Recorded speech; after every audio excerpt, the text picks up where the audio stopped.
देखें, कुछ भी कोई भी आप जब कोई चीज़ आप हारते हैं, क्लोज जाके हारते हैं, तो थोड़ी बहुत जो है वो मीटिंग में वो चीज़ें चलती हैं, लेकिन वो उसको पहलू कुछ और बना दिया कि लड़ाई हो गई या ये हो गया। ऐसा कुछ भी नहीं है। रिस्पेक्ट हर एक की वैसी है और वैसे ही रहेगी, और एक दूसरे को हम उतना ही प्यार करते हैं जितना फैमिली के साथ करते हैं।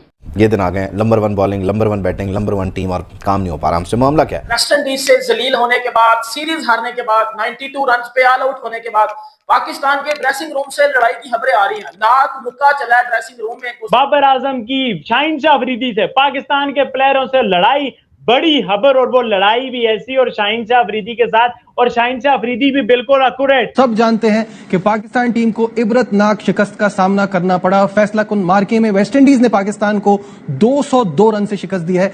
इनकी एक और वीडियो लीक हुई है जिसके अंदर ये अपने ड्रेसिंग रूम के अंदर लड़ते हुए, कुत्तों की तरह लड़ते हुए दिखाई दिए हैं। सबसे पहले इनका ड्रामा बहुत अच्छा था। जब ये हैंडशेक करने के लिए आए सब लोग मैच खत्म होने के बाद, तो ये दांत फाड़ फाड़ के हंस रहे थे, एक दूसरे को कांग्रेचुलेट कर रहे थे। सुना है रात सुबह 7 बजे तक बॉयज जागते रहे हैं अपने हमारे वाले और हमारे वाले होटल में रोते रहे हैं। सुना है कोई डिस्कशंस चलती रही हैं, कोरोना धोना चलता रहा सुबह 7 बजे तक। पाकिस्तान की ये वाली परफॉर्मेंस देखना या इस पे कमेंट्री करना बड़ा टफ था, फ्रस्ट्रेशन होती है, मगर एक स्टैटिस्टिकल नाइटमेयर थी ये जो पाकिस्तान की इनिंग्स थी बैट और बॉल के साथ। पहले तो बॉलिंग में बहुत खराबियां थी। रोना ही है जब जो परफॉर्मेंस दी है, पूरी 25 करोड़ अवाम इन पर रो रही है, लान तान कर रही है। ये ठीक ठाक ट्रोलेंगे इस समय।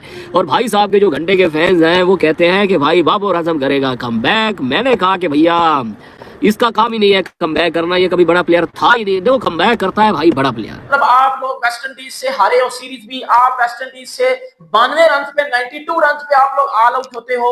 आप लोग जो है वो 202 रन से हारते हो। ऑब्वियसली बात है, फिर बैजन वही होना था जो हर बार होता है। हम एशिया कप हारे, ड्रेसिंग रूम में लड़ाई हुई। हम वर्ल्ड कप हारे, ड्रेसिंग रूम में लड़ाई हुई। हम जो है वो बायलैटरल सीरीज हारते हैं, ड्रेसिंग रूम में लड़ाई हो जाती है। दोस्तों, वेस्ट इंडीज ने पाकिस्तान को तीसरे वनडे में आसानी से हरा दिया और उसके साथ 2-1 से सीरीज़ भी जीत ली।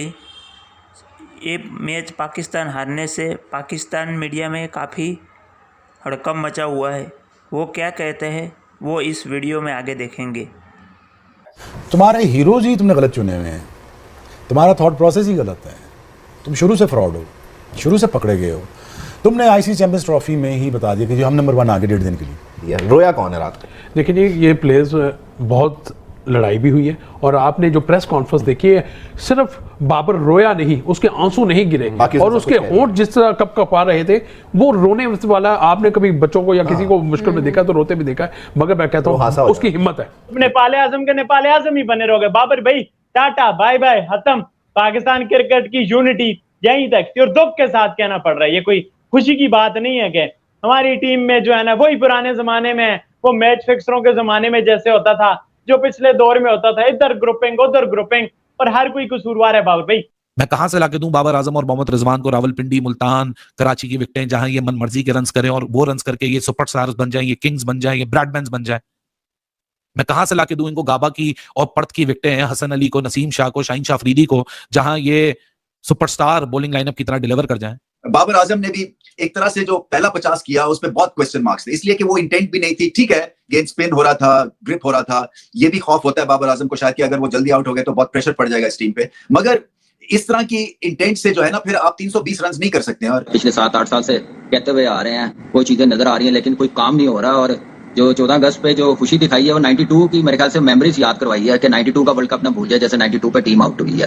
तो बुरी क्रिकेट खेली है, और मुझे हैरानगी ये है कि 34 साल के बाद वेस्ट इंडीज की टीम वो जीती है जो मैं समझता हूँ कि अपने वर्स्ट तरीन दौर में गुजरी। 92 खत्म, ये हमको याद ताजा करवाई है इन्होंने 1992 की। और मैं इस वीडियो में हकीकत बयान करने वाला हूं कि ये रिजवान और बाबर क्यों गंदी नाली के कीड़े बनकर साबित हुए पाकिस्तान टीम के ऊपर। ये मोहम्मद रिजवान, जिसको क्रिकेट का कख नहीं पता, इसकी सिर्फ पिछवाड़ा बड़ा है, ये सिर्फ पठान है, ये सिर्फ पीछे से देता है, ये सिर्फ एक, मैं सीधी बात बोल दूं ये है। बिल्कुल उसने फेस किया, उसने फोटोज को आके मीडिया को फेस किया। लड़ कौन किस तरह है? बाबर लड़ रहा है, बाबर से लोग लड़ रहे हैं। देखिए हमने परसों भी खबर दी थी अपने चैनल पे कि टीम में इख्तलाफात हैं, और उसी हमारी जो खबर पर पाकिस्तान क्रिकेट बोर्ड को कल वजाती ईमेल डालनी पड़ी, और उन्होंने कहा कि कोई इख्तलाफात नहीं है।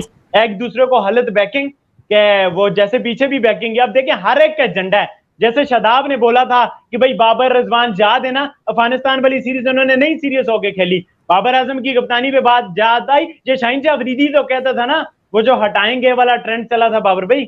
इस टीम में सब 34 साल से छोटे हैं, और वेस्ट इंडीज आज 34 साल बाद अपने सेल्फ बिलीफ, अपनी कन्विक्शन, अपनी परफॉर्मेंस, जेडन सील्स और शाय होप की वजह से उन्होंने पाकिस्तान को इस स्टेज पे लाके खड़ा कर दिया है कि पाकिस्तान क्रिकेट टीम ओडीआई से भाग रही थी, वेस्ट इंडीज बोल रहा था हम तुम्हें भागने नहीं देंगे, हम तुम्हें खिलाएंगे, तुम 4 रैंक टीम हो, हम 10th रैंक टीम, हम तुम्हें हराएंगे। हाँ, शाहीन शाह अफरीदी को आपको पता है कि तीसरे वनडे मैच में रेस्ट दिया गया था। शाहीन अफरीदी, बाबर आजम, मोहम्मद रिजवान और माइक हसन, इन सब की लड़ाइयां हुई हैं।